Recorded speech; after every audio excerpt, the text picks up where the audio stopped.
Hey peeps, what's going on? It's Josh. I'm at my 90, which is my drop, which is my location that I'm delivering to. And I'm thinking like I'm probably going to be here at least half the day. But the good thing about that is my clock is not ticking because I'm here and I'm parked. You're probably hearing the clicking from my four-ways. I'm sorry, there's not much I can do about that. It was my instinct to eliminate the noise and turn them off, but I can't do that because of where I'm parked. So they have to stay on.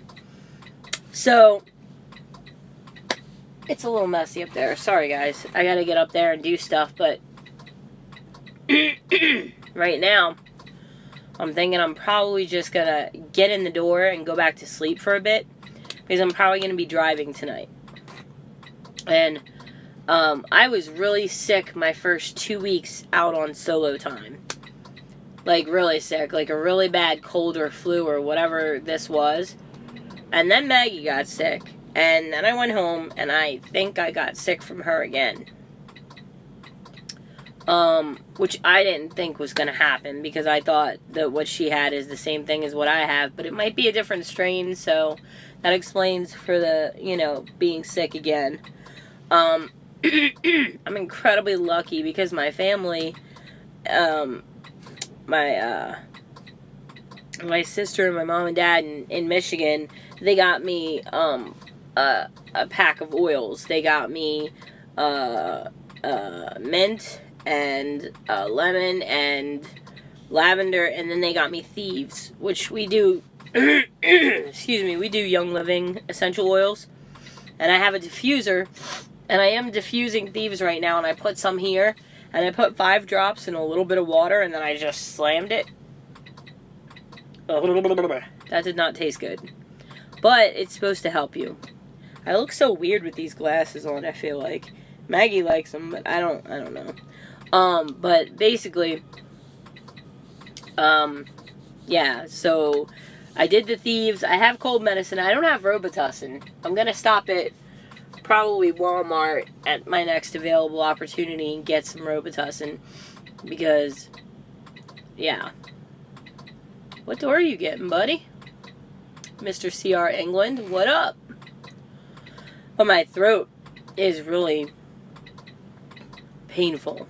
So, but yeah, I got here and I got my comm check filled out. I've got my little Dooley Bopper. I'm going to send a message to my trainer today and see how she's doing.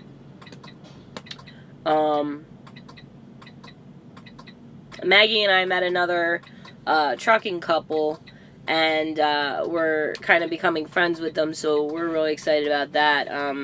Heather and Josh, what's up? You probably don't watch these videos, but I did tell you about the channel in case you wanted to. But hi, guys. It's amazing because there is such a wide spectrum of truckers. Like, there are some truckers that, like, I could sit and talk to for hours because they're that cool. Like, people like Heather and Josh. I could, like, hang out with those guys for, like, they're just so cool. But, like, and then I meet certain truckers and I'm like, I know why you have a job where you're alone most of the time. Because you're not a very nice person. It's probably good for you to minimize your interaction with others. But, or maybe that's why they're cranky. I don't know their life. But basically, so that's what's going on. I'm at this Walmart DC and just waiting to do the delivery. Or mainly, I'm waiting to bump the dock. Because once I bump the dock, then I can go to sleep for a little bit. Yeah, so, and I've got plenty of hours because I did a reset. So, I mean, basically, I've got, where am I at? You have 8 hours and 0 minutes well, I know of that. remaining drive time. I've got 50 hours and 30 minutes available to me on my 70. I've got my 14, I've got my 11, and I've got my 8. So, we're ready to run as soon as they get me my next load. I'm hoping to get this one submitted so that it'll be on this pay period. Because that would be good. Because it's Tuesday to Tuesday. Tuesday is how we, so it's by like 1600. which I'm hoping by then, you know, we'll be loaded. And what about the sun, though? Really?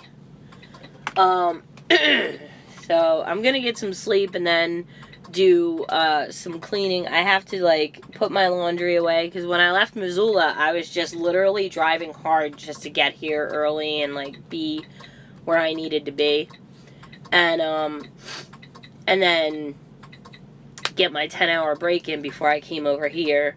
And so I did that. Last night was hellacious. The backing difficulties that I had, guys. Oh my goodness. I can't even stress it to you. I wish I had the GoPro running. But then again, y'all would have heard a lot of stuff that you probably don't need to be hearing. I was cussing up a storm. Not mad at anyone but myself. Mad at myself. Just frustrated because it doesn't feel good to feel like, you know, whatever. But it just goes to show that in the morning, everything always looks better. So I was like, I was erring on the side of caution and just like going slow and sticking it out, and I got through it. I didn't touch anybody. I didn't touch anything. Now, the guy that pulled in next to me last night when I was sleeping, and I always deploy my cones. My cones were out last night. In fact, I even have 4 cones now for when I have a pull through. I put 2 behind me and 2 in front of me because nobody's hitting this truck. And they can't say that they didn't see me because you will see my cones out there. But essentially, he parked so close to me that when I pulled out, because I'm here, I'm here, he's here. I pulled out, and I literally, because you have to get your ass end clear before you can really, because your back tire, you know, that your back tires take a shorter path than your front tires that's off tracking. Or is it off tracking or offsetting? Fly, are you inside? No, you're not inside. Are you? Don't be inside. No, you're not inside. Okay. And so I literally came like this and I didn't have enough room, so I had to back up and then go. He was that close to me. And I'm like I'm watching my mirrors, because that's what I do. I'm always watching my tail. All the way throughout a turn, I'm going back and forth between watching that mirror, watching ahead, check this mirror, watching this mirror, check ahead. Like your head's on a swivel. You're constantly looking, which is, I think, why driving is so tiring sometimes. Sometimes it's not. Sometimes I have a really easy trip, a really easy day, and I'm just like, man, this is good. And then some days I'm exhausted, and it comes and goes in fits and starts. I don't know. But, yeah, so that's me.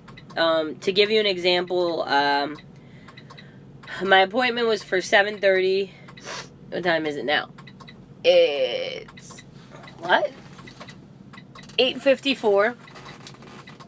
And I'm still not in the door. So, when you're getting into trucking, don't assume that you're going to run every day.